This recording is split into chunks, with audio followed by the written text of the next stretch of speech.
Hi hello അസ്സാം വലൈക്കും welcome back to Shimla answers vlog. എന്തുണ്ട് എല്ലാവരുടെയും വിശേഷങ്ങൾ? എല്ലാവരും സുഖമായിട്ടിരിക്കുന്നില്ലേ?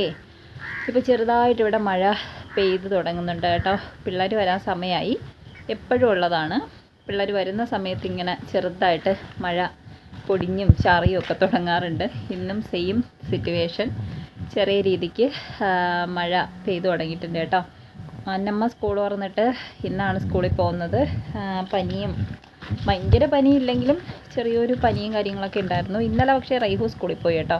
അന്നമ്മ പോകാണ്ടിരുന്നത് അവളുടെ കണ്ണിൽ കളിച്ചുകൊണ്ടിരുന്നപ്പോഴത്തേക്കും കമ്പ് കയറിക്കൊണ്ടു. ചെറുതായിട്ടൊന്ന് ചുമപ്പുണ്ടായിരുന്നു. ഇന്നലെ ഒത്തിരി ഒന്ന് കൂടുതലായിട്ട് തോന്നി കേട്ടോ. പിന്നെ വെച്ചുകൊണ്ടിരിക്കേണ്ടെന്ന് വെച്ചിട്ട് ഞാൻ ഇന്നലെ ഹോസ്പിറ്റലിൽ കൊണ്ടുപോയി. അപ്പോൾ ചെറിയൊരു പോറലൊക്കെ ഉണ്ട്, പോറൽ കണക്കുണ്ട്. അപ്പോൾ അതിനുള്ള മരുന്നും കാര്യങ്ങളൊക്കെ തന്ന് ഇന്നിപ്പോൾ വലിയ പ്രശ്നമില്ല കേട്ടോ. മരുന്നൊക്കെ കൊടുത്ത് തുള്ളി മരുന്ന് ഒഴിക്കാനൊക്കെ തന്നതൊക്കെ കൊടുത്തു വിട്ടു ഞാൻ. വലിയ കുഴപ്പമില്ലായിരുന്നു കേട്ടോ. അതുകൊണ്ടാണ് വിട്ടത്. പിന്നെ ഓൾറെഡി അവൾ കണ്ണാടി വെക്കുന്നതാണ്. കാഴ്ച ചെറിയ രീതിക്ക് കുറവുണ്ട്. അപ്പോൾ അത് 6 മാസം കഴിയുമ്പോഴത്തേക്കും ചെക്ക് ചെയ്തിട്ട് അപ്ഗ്രേഡ് ചെയ്യണമെന്ന് പറഞ്ഞിട്ടുണ്ടായിരുന്നു. അപ്പോൾ ശനിയാഴ്ച കൊണ്ടുവന്നിട്ട് പവറൊന്നും കൂടി ചെക്ക് ചെയ്തിട്ട് കണ്ണാടി മാറ്റണോ വേണ്ടതെന്നൊക്കെ നോക്കാമെന്ന് പറഞ്ഞു കേട്ടോ. ഓൾറെഡി ഉള്ള കണ്ണാടി പൊട്ടി, ഗ്ലാസ് അതായത് ഫ്രെയിം പൊട്ടിയിരിക്കുക. അപ്പോൾ അത് ശരിയാക്കുന്ന കാര്യം പറഞ്ഞപ്പോൾ ഡോക്ടർ പറഞ്ഞു ഓക്കെ ഇപ്പോൾ ഇന്ന് ചെയ്യേണ്ട, ശനിയാഴ്ച നമുക്ക് പവർ നോക്കിയിട്ട് ചെയ്യാമെന്ന് പറഞ്ഞു. അപ്പോൾ ഗ്ലാസ് വയ്ക്കാണ്ടാണ് ഇന്ന് പോയതും. ഓക്കെ, ഗ്ലാസ് വെച്ചിട്ടില്ല എന്നുണ്ടെങ്കിൽ ബാക്കിലൊക്കെയാണ് ഇരിക്കുന്നതെങ്കിൽ അവൾക്ക് ബോർഡിൽ എഴുതുന്നത് കാണാൻ ബുദ്ധിമുട്ടാണ് കേട്ടോ. അപ്പോൾ ഞാനിതുവരെ പഴയ സ്കൂളിൽ ആദ്യം പഠിച്ച സ്കൂളിൽ അവർക്കറിയാം. ഇപ്പം ഞാനങ്ങനെ പറഞ്ഞിട്ടുണ്ടായിരുന്നില്ല കേട്ടോ. അവരടുത്ത് കണ്ണാടി വെക്കുന്നതുകൊണ്ട് ഞാനങ്ങനെ പറഞ്ഞിട്ടുണ്ടായിരുന്നില്ല. ഇനിയിപ്പോൾ ഒന്ന് പറഞ്ഞേക്കാമെന്ന് വിചാരിക്കുന്നു. കാരണം ഒത്തിരി ബേക്കിലാണെന്നുണ്ടെങ്കിൽ അവർക്ക് ആ ഒരു ബുദ്ധിമുട്ടുണ്ട്. അപ്പോൾ അത് പറയണം. ഞാൻ ആ കാര്യം വിട്ടുപോയതാണ്. ഗ്ലാസ് വെക്കുന്നതുകൊണ്ട് ഞാൻ വിചാരിച്ചു ഓക്കെ കുഴപ്പമുണ്ടാകത്തില്ല എന്ന്. പക്ഷേ ഇന്നലെ കൊണ്ടുപോയപ്പോഴാണ് എനിക്ക് മനസ്സിലായത് ഗ്ലാസ് വെക്കുമ്പോഴും അവർ ആ ഒരു പവറിനനുസരിച്ചിട്ടുള്ള ഗ്ലാസ്സാണ് കൊടുത്തേക്കുന്നത്. ഇനി അത് മാറ്റത്തുള്ളൂ എന്ന് പറഞ്ഞു കേട്ടോ. എനിക്കത് അറിയത്തില്ലായിരുന്നു. ഓക്കെ, അപ്പോൾ അതാണ്. അതേപോലെ തന്നെ മനസ്സിന് അത്ര ഒരു സുഖമില്ല കേട്ടോ. എന്താണെന്ന് വെച്ചാൽ എപ്പോൾ ഫോൺ എടുത്താലും നമ്മൾ കാണുന്ന ഒരു പേരാണ് അർജുൻ. ഒരു 10-71 ദിവസമായിട്ട് ആദ്യമൊക്കെ ഇങ്ങനെ എന്താ പറയുക 24 hours ഞാൻ ഈ ഒരു ന്യൂസിൽ തന്നെയായിരുന്നു എന്ന് വേണമെങ്കിൽ പറയാം. ഇങ്ങനെ അപ്ഡേഷൻസ് കിട്ടുന്നുണ്ടോ എന്ന് നോക്കി. അത് കഴിഞ്ഞിട്ട് വയനാട് ദുരന്തവും കാര്യങ്ങളൊക്കെ വന്നപ്പോൾ ന്യൂസ് ഒന്ന് മാറിയിട്ടുണ്ടായിരുന്നു. പക്ഷേ വീണ്ടും തെരച്ചിൽ നടത്തി. ഇന്നലെ കൊണ്ടിട്ട് ക്യാബിനൊക്കെ കിട്ടി, ആളെ കിട്ടി എന്നറിഞ്ഞപ്പോൾ മുതൽ എനിക്കറിയത്തില്ല എൻ്റെ ആരെങ്കിലും ആണോ എന്ന് ചോദിച്ചാൽ അല്ല. പക്ഷേ കുറേ കണ്ടും ഫോട്ടോസിലാണെങ്കിലും ന്യൂസിലാണെങ്കിലും ഒക്കെ കണ്ട് നമ്മുടെ ആരൊക്കെയോ ആണെന്നൊരു തോന്നലുണ്ടാവുമല്ലോ. അപ്പോൾ എവിടേക്കോ ഒരു പ്രതീക്ഷ ഉണ്ടായിരുന്നു. ഞാനിങ്ങനെ മോനും സ്കൂളിലൊക്കെ പോയിട്ട് വന്ന് ആദ്യം എൻ്റെ അടുത്ത് ചോദിക്കുന്നത് കിട്ടിയോ, ലോറി കിട്ടിയോ എന്നുള്ള കാര്യമായിരുന്നേ. അപ്പോൾ ഞാൻ അവൻ്റെ അടുത്ത് ഇങ്ങനെ പറയുമായിരുന്നു, എവിടെയെങ്കിലും വെള്ളത്തിലങ്ങനെ പോയിട്ട് നീന്തി രക്ഷപ്പെട്ട് ഇപ്പോൾ ഫോണൊന്നും യൂസ് ചെയ്യാൻ പറ്റാത്ത ഏതെങ്കിലും സ്ഥലത്തായിരിക്കും ആളുണ്ടാവുക, കുറച്ച് കഴിയുമ്പോൾ വരും എന്നൊക്കെ ഒരു പ്രതീക്ഷ നമുക്ക് അങ്ങനെ പ്രതീക്ഷിക്കാമല്ലോ. അപ്പോൾ അതിനെല്ലാത്തിനും ഒരു തീരുമാനമായി.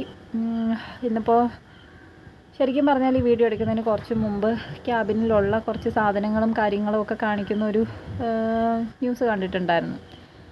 സത്യം പറഞ്ഞാൽ വല്ലാണ്ട് ടെൻഷനായി കേട്ടോ അത് കണ്ടപ്പോൾ.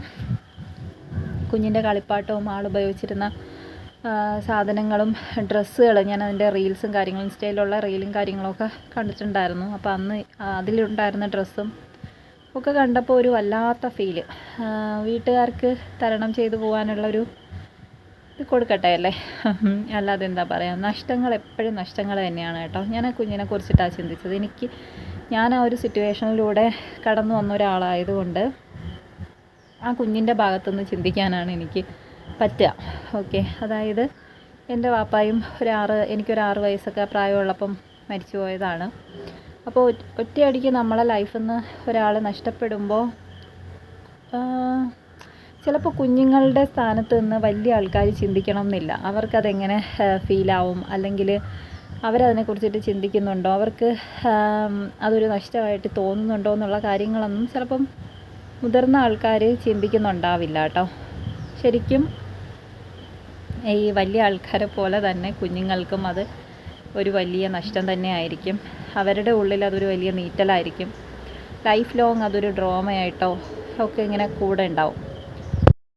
ഞാൻ ഇതിനു മുമ്പും ഈ ഒരു സ്റ്റോറി പറഞ്ഞിട്ട് ഒരു വീഡിയോ ചെയ്തിട്ടുണ്ടായിരുന്നു. എന്താണ് പറ്റിയത്, എങ്ങനെയാണ്, എന്താണ് സംഭവിച്ചതെന്നൊക്കെയുള്ള കാര്യങ്ങൾ പറഞ്ഞിട്ടുണ്ടായിരുന്നു. അതിൽ ഞാൻ പറയുന്നുണ്ട്, ഒരു 6 വയസ്സുള്ള കുട്ടിക്ക് അതിന് മുന്നോട്ടുള്ള അതായത് 6 വയസ്സ് വരെയുള്ള കാര്യങ്ങളൊന്നും എനിക്ക് വാപ്പായുമായിട്ടുള്ള വലിയ ഓർമ്മകളും കാര്യങ്ങളൊന്നുമില്ല. പക്ഷെ ആ ഒരു ദിവസം എനിക്ക് നല്ല ഓർമ്മയുണ്ട്. ആ ഒരു ദിവസം മാത്രം, അന്ന് സംഭവിച്ച കാര്യങ്ങളും ഇപ്പോഴും. അപ്പോൾ കുറേ കാര്യങ്ങൾ നമ്മുടെ ലൈഫിൽ സംഭവിക്കുമ്പോൾ നമ്മൾ അതുമായിട്ട് കണക്ട് ചെയ്ത് ചിന്തിക്കുകയും കുറേ ബുദ്ധിമുട്ടുകൾ ഉണ്ടാവുകയൊക്കെ ചെയ്യും കേട്ടോ. എൻ്റെ അനിയനും അനിയത്തി എന്നെക്കാട്ടി ചെറുതായിരുന്നു, വളരെ ചെറിയ കുട്ടികൾ, 2 വയസ്സും ആ ഒരു പ്രായമൊക്കെ ഉള്ള കുഞ്ഞുങ്ങളായിരുന്നു. അപ്പം അവർക്കത് എത്രത്തോളം ബാധിച്ചിട്ടുണ്ടെന്ന് എനിക്കറിയത്തില്ല. പക്ഷേ ഒന്നുറപ്പാണ്, വലിയ ആൾക്കാർ എഫക്റ്റ് ചെയ്യണതിനെക്കാട്ടി കൂടുതൽ ചിലപ്പോൾ കുഞ്ഞുങ്ങളെ അത് എഫക്റ്റ് ചെയ്യുമെന്ന് എനിക്ക് തോന്നിയിട്ടുണ്ട്. എൻ്റെ കേസിലതെ. അതായത് നമ്മൾ വളരുന്നതിൻ്റെ ഓരോ ഘട്ടത്തിലും നമുക്കത് മിസ്സിങ് നന്നായിട്ട് ഫീൽ ചെയ്യും. നമ്മളിപ്പോൾ നമ്മുടെ ഫ്രണ്ട്സിൻ്റെ ഒക്കെ അവരുടെയൊക്കെ ഒരു ജീവിതം വെച്ച് നോക്കുമ്പോഴും ഒക്കെ നമുക്കത് ഫീൽ ചെയ്യും. നഷ്ടം ഇങ്ങനെ എന്നും നഷ്ടമായിട്ട് തന്നെ ഉണ്ടാവും. അപ്പോൾ ഇന്നത്തെ ആ വീഡിയോ കണ്ടപ്പോൾ ഞാൻ ശരിക്കും ആലോചിച്ചത് കുഞ്ഞിനെക്കുറിച്ചാണ്. അവനത് ലൈഫിലിങ്ങനെ ഒരു നഷ്ടം തന്നെയാണ്. ഇനി ആരെയൊക്കെ പകരം കൊണ്ടുവന്ന് കൊടുത്താലും ഈ ഒരു നഷ്ടത്തിനെ നികത്താൻ പറ്റില്ല. അത് ഷുവറായിട്ടുള്ള കാര്യമാണ്. ഒരിക്കലും ഈ ആളിന് പകരം വേറൊരാൾക്കും ആവാൻ പറ്റില്ല. ഓക്കെ, വേണ്ടല്ലേ, നമുക്ക് ട്രാജഡിയിലോട്ട് പോകണ്ട. സത്യം പറഞ്ഞാൽ ഇങ്ങനൊരു വീഡിയോ ചെയ്യണമെന്നൊന്നും ഞാൻ വിചാരിച്ചല്ല കേട്ടോ. ഇപ്പോൾ അത് കണ്ടുകൊണ്ടിരുന്നപ്പം എന്തോ ഒരു ഫീല്, എവിടെയോ എന്തോ ഒരു മിസ്സായൊരു ഫീല്. കണ്ടിട്ട് ജീവിതത്തിൽ ഒരിക്കലും കണ്ടിട്ട് പോലുള്ള ഒരാളല്ല. പക്ഷേ വേണ്ടിയിരുന്നില്ല, എന്തിനാണ് പടച്ചോൻ ഇങ്ങനെ ഒരു അവസ്ഥയിൽ എത്തിച്ചതെന്നൊരു തോന്നൽ ഉണ്ട്. ഓക്കെ, എല്ലാവർക്കും എല്ലാമായിട്ട് പൊരുത്തപ്പെട്ട് മുമ്പോട്ട് പോകാനുള്ള മനസ്സ് റബ്ബ് കൊടുക്കട്ടെ. അതങ്ങനെയാണ്, കുറച്ച് കഴിയുമ്പോൾ നമ്മളെല്ലാവരും പൊരുത്തപ്പെടും, എല്ലാതുമായിട്ട് മറക്കും. പിന്നെ സാഹചര്യങ്ങളും അതുമായിട്ട് റിലേറ്റ് ചെയ്യുന്ന കാര്യങ്ങളൊക്കെ വരുമ്പോഴാണ് നമ്മൾ അതിനെക്കുറിച്ച് ചിന്തിക്കുക, ഓർക്കുക. ഞാനും ഇന്ന് ഈ ഒരു ഇൻസിഡൻറ്റ്, ആ ഒരു കളിപ്പാട്ടവും കാര്യങ്ങളുമൊക്കെ കണ്ടപ്പോൾ എനിക്കും ആ ഒരു പഴയ 23 വർഷത്തോളമായി ആ ഒരു ബാക്കിലോട്ട് പോയി. അത്രയേ ഉള്ളൂ. പിന്നെന്താണ്, പിള്ളേർ വരാറായി. 2 പേർക്കും ചെറിയ ബുദ്ധിമുട്ട്, പനിയും കാര്യങ്ങളൊക്കെ ഉണ്ട്. എന്നാലും വീട്ടിൽ നിന്നാലും അടങ്ങിയിരിക്കില്ല കേട്ടോ. വലിയ പനിയെന്നൊന്നും പറയാനില്ല, ചെറുതായിട്ട്.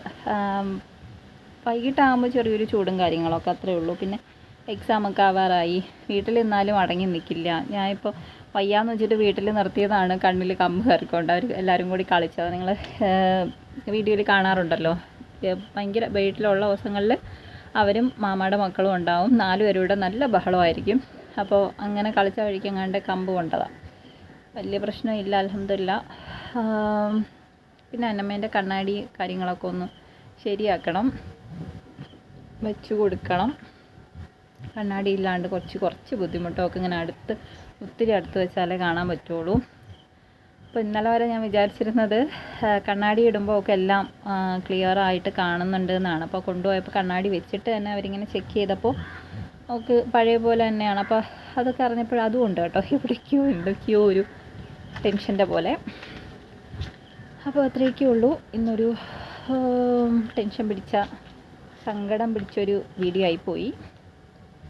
കുറേ പേർക്കെങ്കിലും ഇത് റിലേറ്റ് ചെയ്യാൻ പറ്റുന്നുണ്ടായിരിക്കും. ഇപ്പോൾ കേരളത്തിൽ ഒരുപാട് ആൾക്കാരും ഇത് എന്നെ കണക്ക് ചിന്തിച്ച, എന്നെ കണക്ക് പ്രാർത്ഥിച്ച ആൾക്കാരുണ്ടാവും എന്ന് എനിക്ക് തോന്നുന്നു. കുറച്ച് പേരൊക്കെ നെഗറ്റീവായിട്ട് കാര്യങ്ങളൊക്കെ കണ്ടുപോയി. അതെല്ലാ കാര്യത്തിലും അങ്ങനെയല്ലേ. ഓക്കെ, അത്രയേ ഉള്ളൂ. മഴ ചെറുതായിട്ട് പൊടിയുന്നുണ്ട്. ഞാൻ മുകളിലോട്ട് കയറി പോട്ടെ കുഞ്ഞുങ്ങളെ വിളിക്കാം. ഓക്കെ, നെക്സ്റ്റ് വീഡിയോയിൽ കാണാം കേട്ടോ.